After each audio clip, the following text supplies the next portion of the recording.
Hello, everyone. Welcome back to Sunset Salutations. So happy to have carved out this next half hour to be fully in the present. We'll begin with an opening from 10% Happier by Dan Harris. Day 5. I wake up desperate. I'm drowning in doubt, genuinely considering quitting and going home. The only lifeline available to me is dreaded Spring. She is an apprentice teacher, not assigned to directly oversee any of the yogis throughout the retreat. She has, however, posted a sign up on the message board for anyone who wants to come see her for an interview. With no small amount of hesitation, I sign up. I enter the little office where she's receiving people. She's seated, smiling, with her shawl wrapped around her shoulders. She looks impossibly smug to me. I'm not even sure we are equipped to communicate with each other. We're two different species. This is going to be like a lizard trying to talk to a goat. But whatever, I dive right in. I'm giving this everything I have, I tell her, but I'm not getting anywhere. I don't know if I can hack this. I'm really struggling here. When she answers, she's no longer using her funny, soft voice. She's talking like a normal person. You're trying too hard, she tells me. The diagnosis is delivered frankly and firmly. This is a classic problem on the first retreat, she explains. She advises me to just do my best, expect nothing, and be with whatever comes up in my mind. It's the total opposite of daily life, she says, where we do something and expect a result. Here, it's just sitting with whatever is there. She goes on to say that she's received a whole series of distraught retreatants, many of them in tears. This produces a very unmeta-like feeling in me, a satisfying rush of schadenfreude. Well, some of these zombies aren't as blissed out as they seem after all. I look back at Spring, sitting there with her curly locks spread out over her shawl, and I realize this nice woman was a victim of another one of my rushes to judgment. Spring is actually very cool. I'm the dumb one. She's right, it's not complicated, I'm just trying too hard. I feel so grateful I could cry. For the next sitting, I decide to take a chair from my bedroom and put it out on the balcony at the end of the hallway in my dorm. I tell myself I'm going to lower the volume, stop straining so much. I'll just sit here and be with whatever happens. I sit, casually feeling my breath. No big deal. Whatever, man. A few minutes in, something clicks. There's no string music, no white light. It's more like after days of trying to tune into a specific radio frequency, I finally find the right setting. I just start letting my focus fall on whatever is the most prominent thing in my field of consciousness. Neck pain, knee pain, airplane overhead, bird song, sizzle of rustling leaves, breeze on my forearm. I'm really enjoying putting cashews and raisins in my oatmeal at breakfast. Neck, knee, neck, neck, knee, knee, knee, hunger pang, neck, knee, hands numb, bird, knee, bird, bird, bird. I think I know what's going on here. This is something called choiceless awareness. I'd heard the teachers talk about it. It's some serious behind the waterfall action. Once you've built up enough concentration, they say, you can drop your obsessive focus on the breath and just open up to whatever is there. And that's what's happening right now. Each object that arises in my mind, I focus on what feels like total ease and clarity until it's replaced by something else. I'm not trying, it's just happening. It's so easy, it feels like I'm cheating. Everything coming at me, and I'm playing it all like jazz, and I don't even like jazz. Back pain, funny lights you see behind your eyes when your eyes are closed real tight.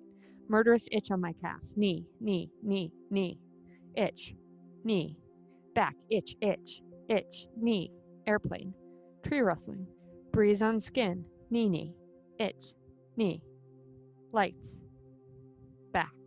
Then I hear a loud rumble approaching. It's getting closer. Now it's super loud, like the fleet of choppers coming over the horizon in that scene from Apocalypse Now. Now it's right in front of me. I open my eyes. There's a hummingbird hovering just a few feet away. No shit. The next sitting is even more exhilarating. I'm back in the meditation hall now, and I'm really doing it. Whatever comes up in my mind, it feels like I'm right there with it. At times, I still find myself looking forward to the session ending, but when those thoughts come, I just note them and move on. It's like a curtain has been lifted. It's not that anything in the passing show is so amazing in itself. It's the sheer rapidity of it all, the speed. And there's something about the act of being present and awake in this way that produces a gigantic blast of serotonin. Hands feel stiff, bird, feet numb, images of all those creepy baby faces in Renaissance art, heart pounding, back, bird, hands, feet, heart, back, bird, feet, bird, feet, hands, feet, feet, hands, back, heart, bird, feet, bird, back, feet, heart, bird, bird.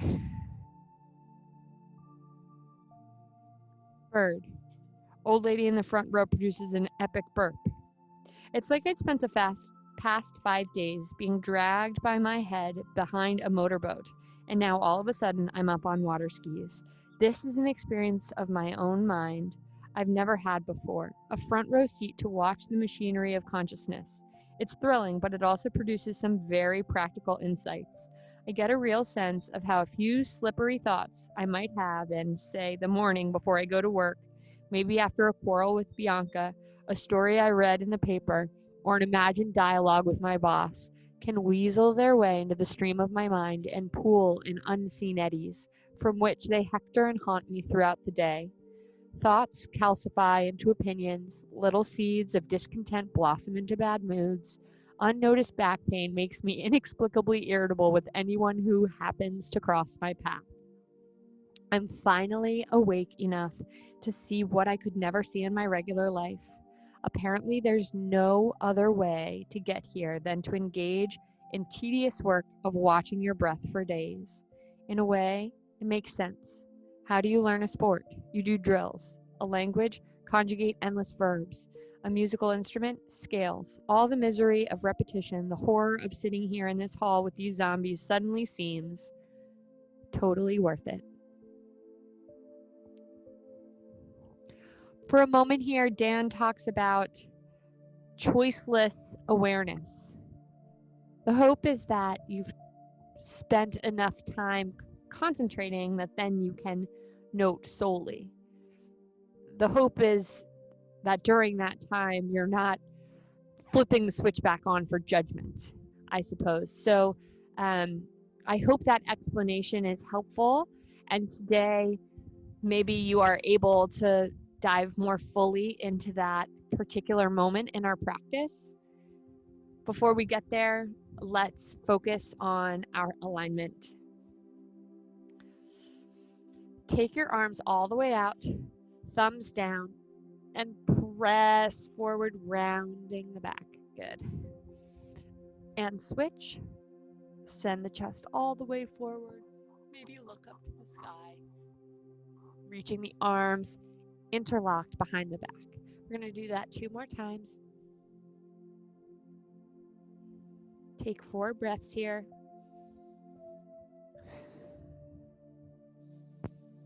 Notice how the air is traveling and where it's blocked in this position. Good. And switch. Deep breath in. 3 more. Notice the rise and fall.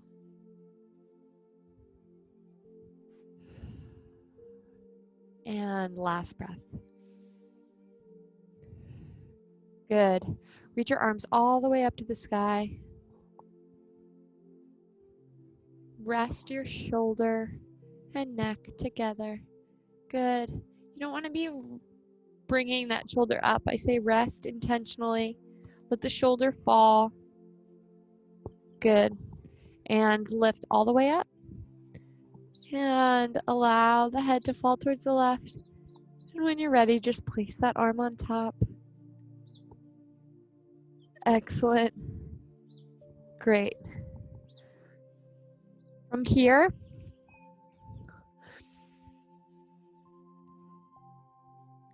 Find your hands facing the sky, linking thumb and index finger, or finding the palm up, whatever's better for you. And take your seat. Lengthen to a dignified posture and let go of any tension. And when you're ready, allow your eyes to close.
If you find it helpful to utilize a mantra,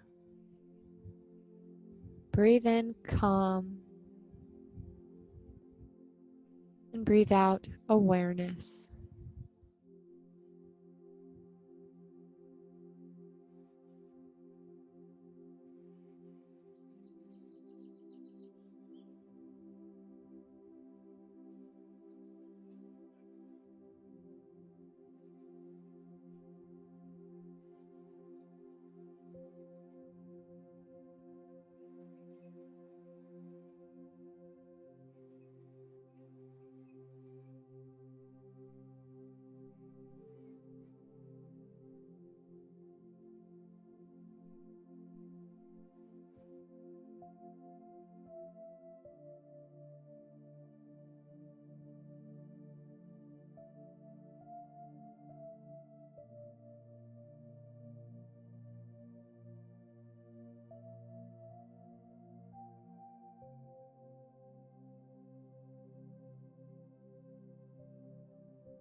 Whenever the mind begins to wander, bring the concentration back to the breath.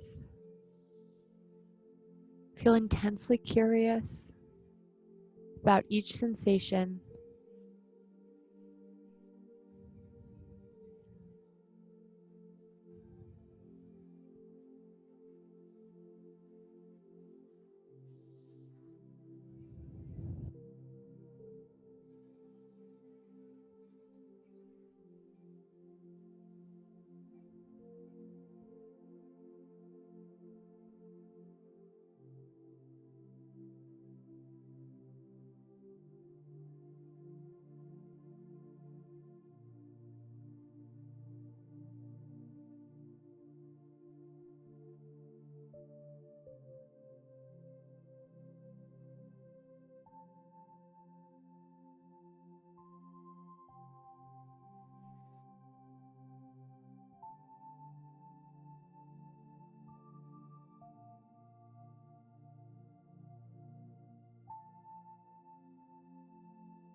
The mantra is always there for you. Utilize it to center yourself and find focus.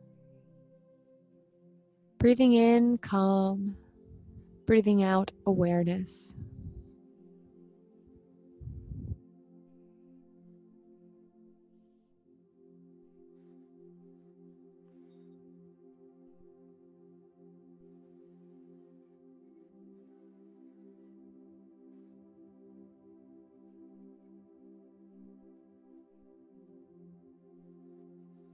Just for a moment now, allow the mind to wander.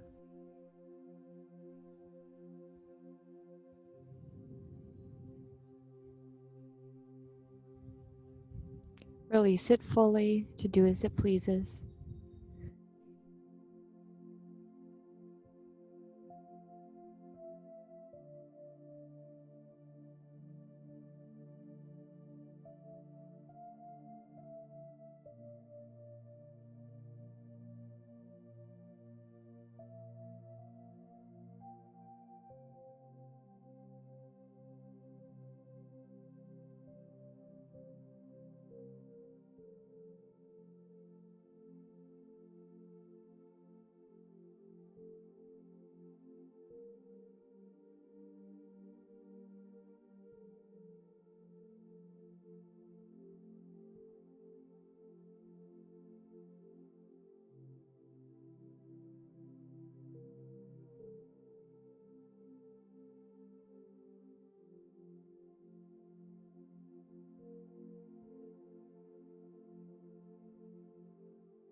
When you're ready,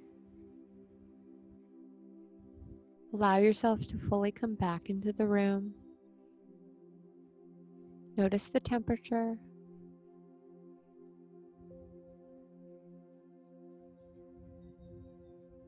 Feel the light pressure of your hands lying on the knee.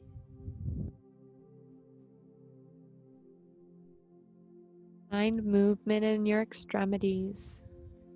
And when you're ready, allow the eyes to open.